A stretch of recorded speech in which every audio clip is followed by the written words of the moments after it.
फतेहाबाद यानी गुलाबी नगरी और भूथन खुर्द इसी नगरी का एक गांव है जिसमें ममता पूनिया सरपंच का इलेक्शन लड़ रही हैं। उनके ससुर सतबीर सिंह पूनिया हमारे साथ हैं। गांव के मुद्दों पर उनसे कर रहे हैं हम विशेष बातचीत। सतबीर जी, ये जानना चाहते हैं कि ये जो इलाका है कितना खुशहाल है, कितना पिछड़ा हुआ है, क्या कुछ आपके जहन में है जो आप करना चाहते हैं? नमस्कार जी। पहले तो मैं अपना इंट्रोडक्शन देना चाहता हूँ। मैं सतबीर पूनिया, गांव एक छोटा सा समाज सेवी, और मेरे लड़के अमनदीप की बहू ममता पूनिया जो सरपंच पद के उम्मीदवार हैं, इस गांव से इलेक्शन लड़ रही हैं।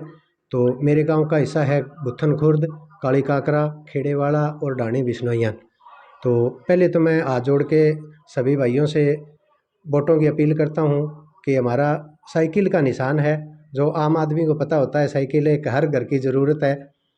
तो अपना कीमती वोट देकर ममता पूनिया, जिनका साइकिल का निशान है, उनको विजयी बनाएं। दूसरी बात, हम आपकी टीम का हमारे गांव में, हमारी पंचायत में आने पर बहुत बहुत स्वागत करते हैं। जी, जानना चाहते हैं कि गांव कितना खुशहाल है और कितना पिछड़ा हुआ है, क्या कुछ आप करना चाहते हैं, आपके फोकस पर क्या है? सर, मेरा गांव बहुत ही खुशहाल है। हमारे गांव में हर तरह की फसल होती है। हमारे गांव का करीबन 1900 किले का रकबा है। लगभग 1700 किले में यहाँ पर पैदावार होती है। बहुत अच्छा है, भाईचारा बहुत है सर। हमारे गांव में बहुत ही भाईचारा है, किसी का कोई द्वेष भावना नहीं है, ना ही कोई जैसे आजकल कई गांव में चिट्टा वगैरह चल रहा है, ऐसी कोई दिक्कत नहीं है। हमारा गांव बहुत बहुत ही होना। शराब का नशा, ठेका या शराब का थोड़ा बहुत है, कई घर उसे खराब भी हुए हैं। तो देखेंगे आगे, अगर गांव हमें सरपंच बनाता है तो बाई रिक्वेस्ट हम जो शराब बेचने वाले हैं या जो कहीं से बाहर से लाके पीते हैं, तो उनको शराबबंदी का भी मैं कुछ गांव में करूंगा। और जो ज़्यादा आदी हो रहे हैं उनको खुद ही मैं रेड क्रॉस, जो सरकार का एक हिस्सा है, रेड क्रॉस के थ्रू या सिविल हॉस्पिटल में उनका इलाज करवाऊंगा। अगर ज़रूरत पड़ी तो मैं खुद ही अपने खर्चे पर उनका प्राइवेट इलाज भी करवाऊंगा। कहीं ठेके पर प्रतिबंध की दिशा में भी कदम होंगे आप? हाँ, ठेका तो बाय रिक्वेस्ट जो होता है हमारे गांव में, वैसे है नहीं ठेका। अगर एक दो जगह कहीं बिकती है तो उनको हाथ जोड़ के मैं, मतलब मीडिया के थ्रू भी, या उनको घर जाके भी मैं ये बात बोलूँगा, भाई आप ऐसा कुछ गांव में ना करो। और गांव के लिए आपके जहन में किस तरह के सपने हैं कि ये सब होना चाहिए जो अभी तक नहीं हुआ?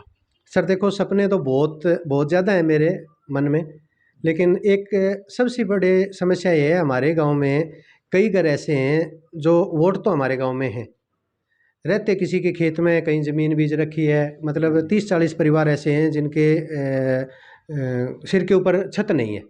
तो हमारे गांव में पंचायती ज़मीन बहुत है परमात्मा की दया से।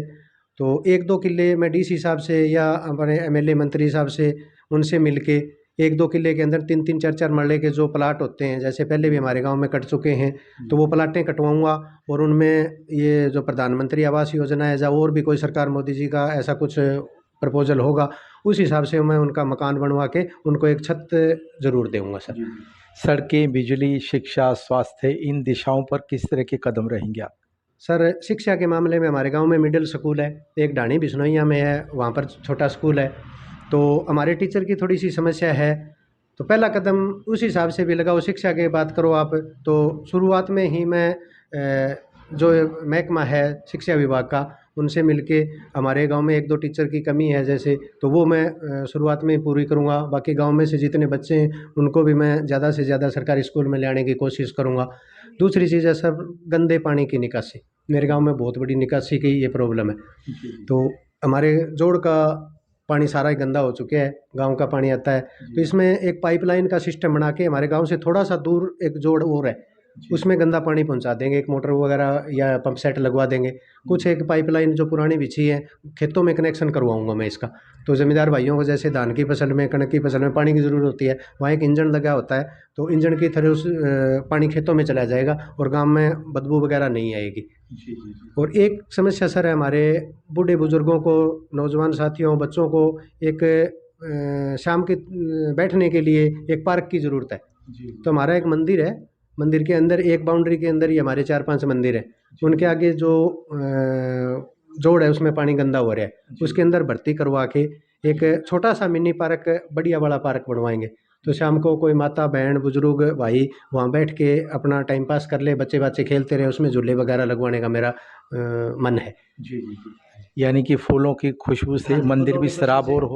गांव को खुशहाल रखना, गांव को खुश रखना, एक बढ़िया तरीके से मैंने नक्शा बना रखा है गांव का। मेरे दिल की इच्छा यही है भाई, मैं 20-25 साल से गांव में सेवा कर रहा हूं लोगों की, हर घर में मेरा आना जाना है। एक बड़ी बात ये है सर, हर मेरे गांव में जितने भी घर हैं, अभी 1950 करीबन वोटर हैं, तो कोई एक आदमी ऐसा नहीं है जिसके साथ मेरी कोई तू मैं हो, किसी से कोई नाराजगी हो।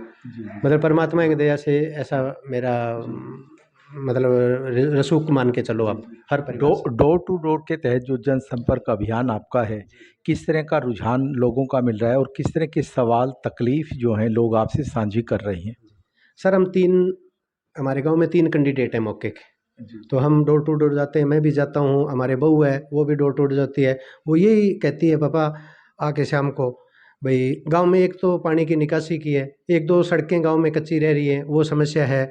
दूसरी चीज़ हल्का सा ये चीज़ है भाई, लाइट का थोड़ा सा कई 5-7 ढाणियों में कनेक्शन नहीं है, वो भी अपन करवाना पड़ेगा, तो वो भी हम करवाएंगे। जी जी। और ज़्यादा नहीं तो 10-1 सड़कें अभी बाकी हैं गांव में। जी जी। खेड़ेवाड़ा हमारा एक है, उधर खेड़ेवाड़ा में 3-4 ढाणियों की सड़कें बाकी बच रही हैं। गांव के अंदर भी काफ़ी कीचड़ है। जी जी। और एक काली कांकरा है जहाँ से ये भाखड़ा डैम से लोग आए हुए हैं उधर, जी जी। तो उनका खुद का एक नक्शा है, एक चंडीगढ़ टाइप का नक्शा है। जी जी। तो उनके प्रति मेरी इच्छा ये है भी, जो मेन चौक है उनका, उनको एक चंडीगढ़ का ही रूप दूँ मैं। जी जी। जो उनका नक्शा है उस हिसाब से उनका चौक, जो गार्डन वगैरह जो है वहाँ, उनको उसी रूप से उनका जो नक्शा बना हुआ है उसी हिसाब से मैं जल्दी से जल्दी पूरा करूँगा। जी जी। और कुछ विशेष कहना चाहें बहुत कम शब्दों में? बहुत कम शब्दों में सर, एक लाइब्रेरी और एक जिम नौजवान साथियों के लिए, तो मेरे दिल से यही है। हमारे एक छोटी सी लाइब्रेरी अभी चल रही है, तो उसको मैं बहुत बड़ा रूप दूंगा, सरकार द्वारा मान्यता प्राप्त कराऊंगा, और एक टीचर रखूंगा मैं, जैसे भी पंचायत के खर्चे पर हो या बाय रिक्वेस्ट सरकार से कोई टीचर आए। और एक जिम के लिए हमें गाँव में छोटे छोटे जो बच्चे हैं, नौजवान साथी हैं, उनको रतिया या फतेवा जाना पड़ता है, तो एक सरकार से मिल गई तो ठीक है, वरना पंचायत के पैसे से एक कम से कम भी, ज़्यादा नहीं तो एक 20 बाई 20 का एक कमरा बनवा के उसके अंदर एक चौकीदार रख के उसमें 8-10 लाख रुपए का सामान ले आऊँगा, जी जी। और बहुत बढ़िया जिम उसके अंदर तैयार करवाएंगे। जी जी। बहुत बहुत शुक्रिया आपका बातचीत के लिए। ठीक है सर, थैंक यू सर।